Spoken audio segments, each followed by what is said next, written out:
आइए कहानी एक्सप्रेस के साथ एक सफर पर, जहां हर स्टेशन पर मिलेगा आपको एक ऐसा अनुभव जो आपके दिल को छू जाएगा। आपके लिए है यह सफर। आप तैयार हैं? तो चलिए, यह सफर शुरू होती है।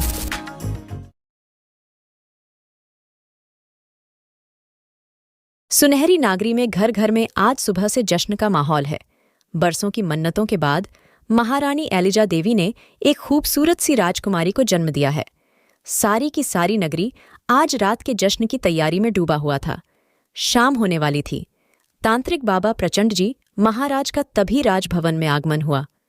राजा कपालकीर्ति ने तांत्रिक का स्वागत किया। प्रचंड नाथ राजकुमारी के जन्म से बेहद प्रसन्न था। वो युग ऐसा था कि जब एलरे डहाकियों को पुरुष के समान अधिकार प्राप्त था। प्रचंड नाथ ने नवजात राजकुमारी को हाथ में उठाया, बेहद तेज अट्टहास लगाई, मगर ये खुशी के पल कुछ ही क्षणों में गमगीन हो गए। बाबा, प्रचंड नाथ ने नवजात बालिका का माथा देखा और महाराज से बोले, ये कन्या अभिशापित है महाराज, इसे फौरन मरवा दीजिए। ये राज्य के लिए बेहद अशुभ है। ये लडहकी नहीं डायन है। ये बात सुनकर महाराज कपालकीर्ति चिंता में पड़े डेच गए। रात का अंधेरा था। जमुना जी का काला पानी, आसमां में फैली चांदनी, बालिका को एक संदूक में रखकर बहा दिया जाता है। संदूकची बहती हुई सागर में पहुंच जाती है, फिर न जाने किस देश संदूकची किनारे पर पहुंच जाती है। बालिका के रोने की आवाज सुनकर एक खौफनाक हाथ उस संदूकची से बच्ची को उठाकर छाती से लगा लेता है और आगे चला जाता है। शायद वो कोई औरत थी। दरवाज़ा खुलता है। एक इंसानी कटा हुआ सर जमीन पर फुटबॉल की तरह गिरता है और फर्श पर कूदने लगता है। तभी एक ठहाके की आवाज़ गूंजती है और सर कटाढ़ा उस सर को हाथ में उठाकर कुछ बढ़ाता हुआ अपनी गर्दन पर उस कटी हुई मुंडी को एडजस्ट करता हुआ आगे बराज जाता है। तभी पीछे से खौफनाक चेहरे वाला भूत, जिसकी सिर्फ एक आंख है, पीछे से आवाज देता है, कहाँ भागा जा रहा है सर?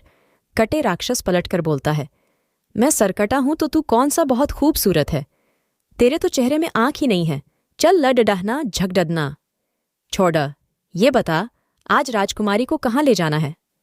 घुमाने सरकटा वाला भूत बोला। वही चमेली के बाघ में तभी बिना आंख वाला भूत बोला, चमेली के बाघ वाला क्षेत्र तो दूसरे भूतों के अधिकार में आता है।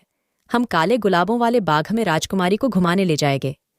ठीक है, चलो। दोनों महल के अंदर पहुंचते हैं। वहां भूतों की महारानी उन नालायकों को डांट लगाती है। कहाँ मर गए थे नालायकों? हमारी बेटी तनिका कब से तुम्हारा इंतजार कर रही है। तभी सीढ़ियों से राजकुमारी नीचे उतरती है। दो और विचित्र तरह के भूत तनिका के अभिवादन में आगे पीछे लगे हुए थे। फौरन बग्घी आती है। तनिका बग्घी में सवार होती है। तभी भूतों की महारानी तनिका को समझाती है कि जादूगर तुरीन के क्षेत्र में मत जाना, वो हमारा दुश्मन है। और तनिका के दास भूतों को आदेश देती है, अब जाओ नालायकों, मगर रात होने से पहले वापस आ जाना। दास भूत राजकुमारी की खुशामदी में इतने मशगूल हो जाते हैं कि उन्हें पता ही नहीं चलता कि कब काले गुलाबों का बगीचा आ गया। सभी बग्घी से नीचे उतरते हैं। राजकुमारी बाग में तितलियों के साथ खेलती, पीछे पीछे भागती हुई एक अनजान शख्स से टकरा जाती है।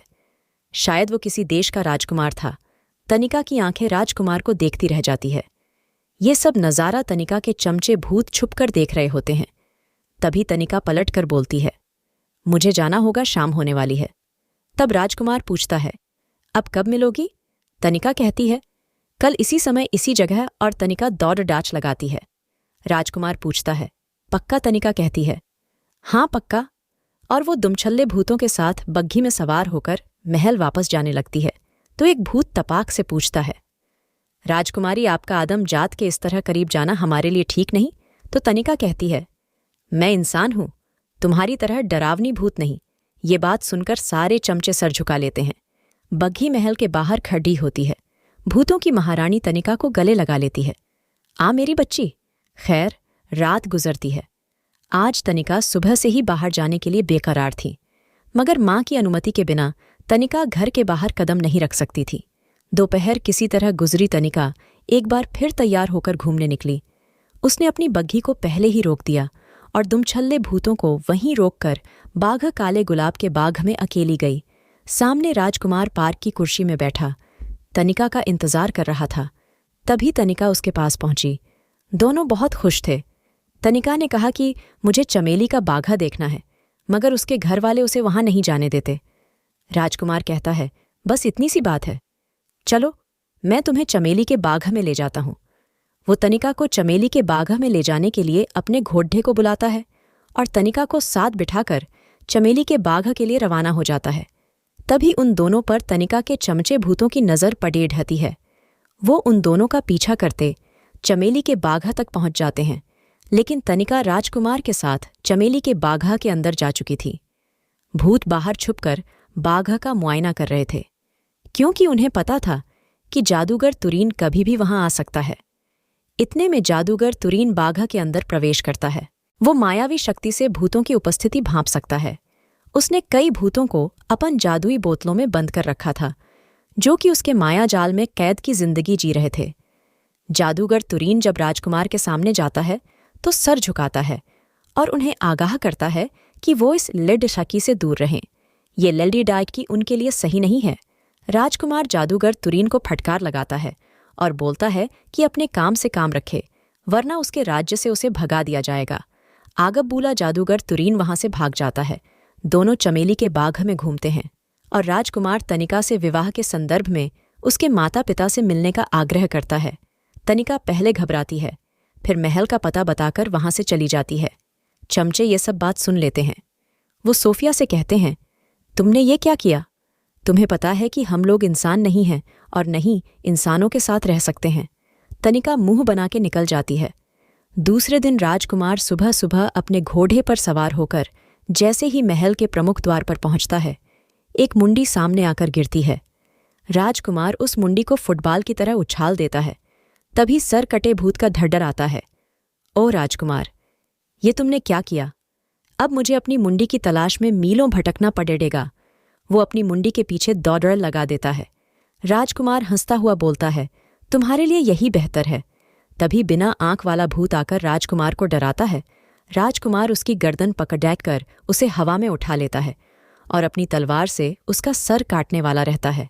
हल्ला हो सुनकर राजकुमारी तभी सीढ़ियों से नीचे आती है, लेकिन पीछे से भूतों की रानी की आवाज सुनाई देश है। खबरदार राजकुमारी, तुम इस आदम से नहीं मिल सकती। तनिका पूछती है, आखिर क्यों माँ, क्या बुराई राजकुमार में? महारानी बताती है कि तुम अभिशापित हो। हमने तुम्हें यमुना नदी की धार से उठाया है। तुम सुनहरी नागरी के महाराज की इकलौती कन्या हो। जब तुम महारानी एलिना की कोख में थी, तब महारानी को जादूगर तुरीन ने दवा के बहाने ऐसा घोल पिला दिया था कि तुम जब 18 साल की हो जाओगी तो हर अमावस्या की रात चुड़ैल बन जाओगी। ये बात तुम्हारे माता पिता को तांत्रिक प्रचंड नाथ ने बता दी थी, जिसके चलते तुम्हें यमुना में बहा दिया गया था। तभी तनिका महारानी के गले लग जाती है। वो कहती है वो कुछ नहीं सुनना चाहती, वही उसकी असली माँ है जिसने उसे पाला है। तभी राजकुमार तैश में आ जाता है, मैं जादूगर तुरीन को अभी खत्म कर दूंगा। उधर भूतों की महारानी राजकुमार को समझाती है कि इससे कुछ नहीं होगा।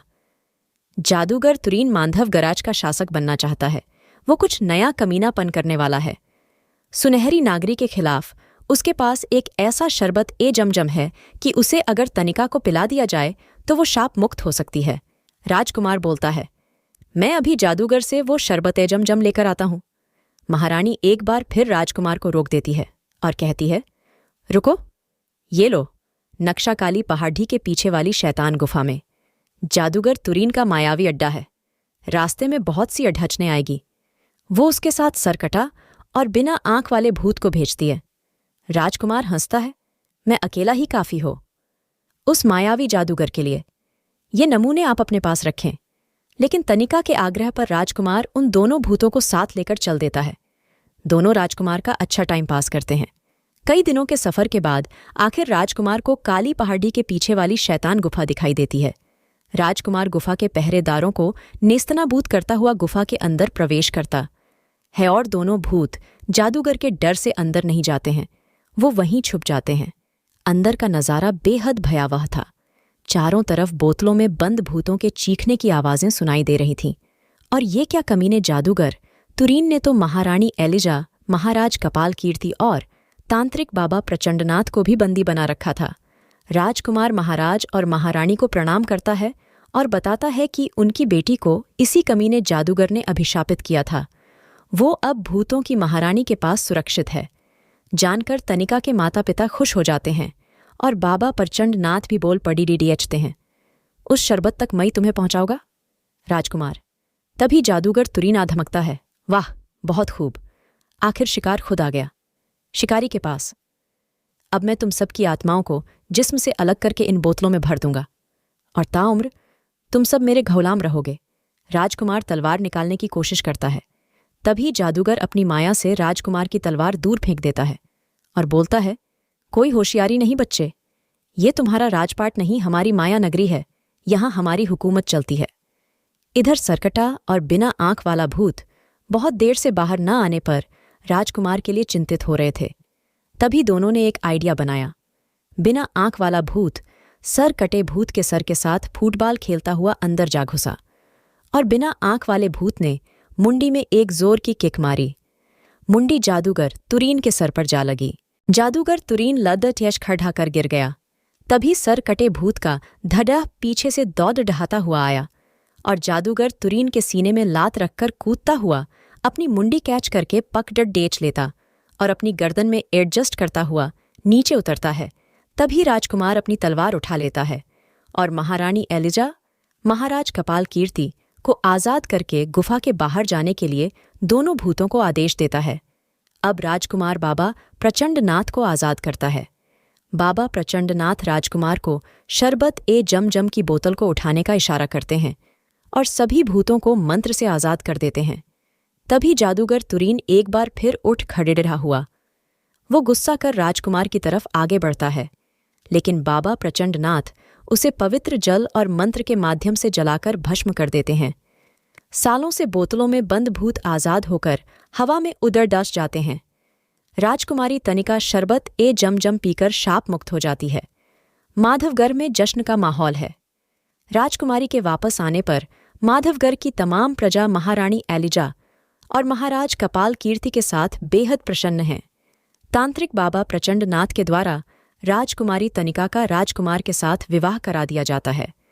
अब राजकुमार अपने राज्य के साथ साथ सुनहरी नागरी की भी देखभाल करता है और तनिका की भूत महल वाली माँ और उसके चमचे दोनों भूत महल में लौट जाते हैं। पूरी वीडियो देखने के लिए आपका बहुत बहुत धन्यवाद। अगर आपको हमारी कहानियाँ पसंद आ रही हैं तो वीडियो को लाइक करें और हमें आपकी मदद की बहुत ज़रूरत है। हमारे चैनल में सब्सक्राइबर बहुत कम है, तो हमारे साथ जुड़िए, हमारे चैनल को सब्सक्राइब करिए। इससे हमें और भी अच्छे कहानियाँ बनाने के लिए मोटिवेशन मिलेगी और आप और बेहतरीन कहानी सुन पाएंगे। आप और भी बेहतरीन शानदार कहानियाँ सुनना चाहते हैं तो हमारे चैनल कहानी एक्सप्रेस को सब्सक्राइब करना ना भूलें। धन्यवाद।